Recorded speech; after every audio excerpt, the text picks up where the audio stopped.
netop ikke. Fordi lad os nu sige, at vi gjorde, som du vil. Hvordan tror du så, presset på Danmark vil være for flygtninge fra hele verden? Vi er nødt til at bevare hovedet koldt lige nu, og hjertet varmt. Og det varme hjerte, det handler om, at vores naboer i Ukraine, i vores nærområde, dem hjælper vi fuldt og helt nu. Men det betyder jo ikke, at vi kan have en flygtningepolitik, hvor alle kan komme fra hvilket som helst sted i verden direkte til Danmark. Det kan vi ikke bære. Det her er en anden situation, en midlertidig situation, og ukrainerne, prøv lige at kigge på deres arbejdsfrekvens, dem der er her i Danmark. De arbejder, de knokler, de vil gerne, og jeg er sikker på, at de fleste ukrainere, der kommer her, de har ikke en drøm om at bo i Danmark, de har en drøm om at vende tilbage til deres land en dag, når der er sikkert og trygt. Så Morten Messerschmidt, vi skal bare åbne dørene på vid gab for alle de ukrainere, der vil have til. Vi kan jo ikke have 4 millioner, hvis det er det, der flygter, men ja, vi skal hjælpe de ukrainere, der kommer. Jeg synes jo, billederne, de taler deres helt eget sprog. Altså, man kunne se her, hvad var det, der kom fra Syrien? Det var unge drenge.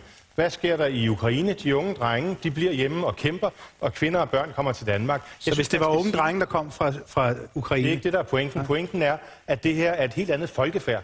Det her er ikke en folkevandring. Det her det er ikke Mellemøsten. Det her er vores nærområde, som Søren siger, men det handler jo også om, at ukrainere, europæere og kristne folk har traditionelt passet meget, meget bedre ind i Danmark. Vi har jo ikke ukrainske drengebander, der render rundt og chikanerer danskere rundt omkring i samfundet. Vi har ikke problemer på arbejdsmarkedet. Vi har ikke problemer med sociale ydelser osv. osv.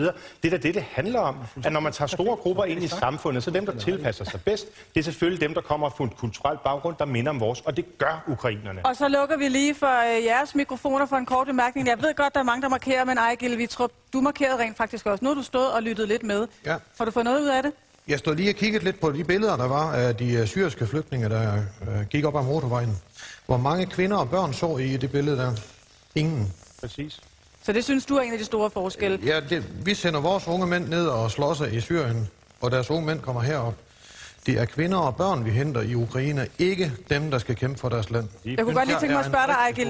Nogle af de ting, som du fik at vide her i forhold til, hvilken hjælp man kunne forestille sig fra politisk hold til de ukrainer, der nu er kommet. Bliver du klogere på det? Ja, det synes jeg faktisk. Jeg synes faktisk, der var nogen, der kom med nogle rigtig gode indspark.